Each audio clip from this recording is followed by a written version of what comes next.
They came for our cities, but they forgot our soil. When the Zarkathi fleet descended from orbit, most of Earth's militaries crumbled in hours. Their plasma artillery carved cities into glass. Their mechs walked through tanks like they were made of cardboard. For all their tech, they saw humanity as a disorganized swarm of soft, irrational flesh. But they didn't know Joe Halvers. Joe wasn't a soldier. He was a farmer. A big, quiet man with hands like cracked bark and a limp from a bull that never liked him. He didn't believe in aliens or government broadcasts. But when half the sky turned orange and Ember Ridge lost power, Joe walked out of his barn, shotgun in hand, and watched a ship fall from orbit like a dying god. And then the lights went out for good. By the second day, the towns nearby had vanished off radio. Roads were scorched clean. Automated drones from the government dropped warning pamphlets like snow. Joe didn't leave. He had work to do. Cows to feed, fences to mend. His family may have been gone. Cancer took his wife and time took his kids, but the land still needed tending. Then came the Zarkathi patrol. They didn't expect resistance in the rural zones, too far from military bases, too unimportant. So they walked up to Joe's field with their scanning drones, chitters in their throat boxes, glowing rifles at ease. Joe watched them from the porch, chewing on a cold piece of jerky. When one of the insectoids approached his barn and burned down the front door, his door, Joe stood up, walked back inside, and opened a floor hatch no one but him and his dog ever knew about. In it, a fuse-laced trench shotgun, custom-built, EMP-charged shells.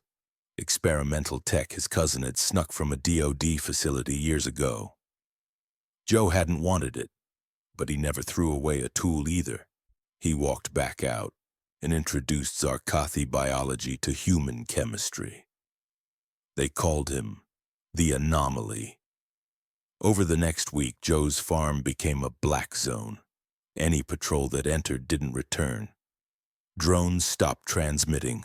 A scout ship got lured into the silo and exploded 30 seconds later. From salvaged comms, Earth's growing resistance intercepted a phrase the aliens began repeating. The Soil Walker. Resistance leaders thought it was code, a cyber war unit maybe, special ops. They didn't realize it was one man with a grudge and a barn full of old tools. By week 2, the resistance made contact. Joe wasn't interested in joining, but he listened. When they gave him access to uplinks and makeshift satellites, he used them not to run, but to teach. Videos, diagrams, crop field traps, improvised explosive placements using irrigation lines. They learned farming from him and how to kill with it. When the Zarkathi sent a kill squad, 6 armored walkers and a command crawler, they didn't expect to find their mech legs sliced by sharpened plow blades buried under dry wheat. They didn't expect the crawler's cooling systems to be flooded with lye, or the final transmission to be a human voice saying to get off my land. By the time the war turned, Ember Ridge was legend. Joe never left his acreage, never bragged, never posted a single kill. But resistance squads across the globe used Joe tactics. Civilians fought with tripwires made from barbed fencing. Tractors became mobile flak platforms. A world without armies became a world of armed farmers, welders, miners, mechanics, ordinary humans who refused to be erased. And when the resistance took the fight off-world, Joe sent a package with them. Inside, a single spade, engraved with the words, "We plant, we grow, we defend." They say the spade sits now in the Hall of Origin on the freed planet of Zareen 3. Beside the plasma rifles and captured alien war banners, it rests untouched. the symbol of a species that refused to bow. A reminder that the heart of Earth didn't beat in cities or labs, but in dirt, sweat, and one very pissed-off farmer.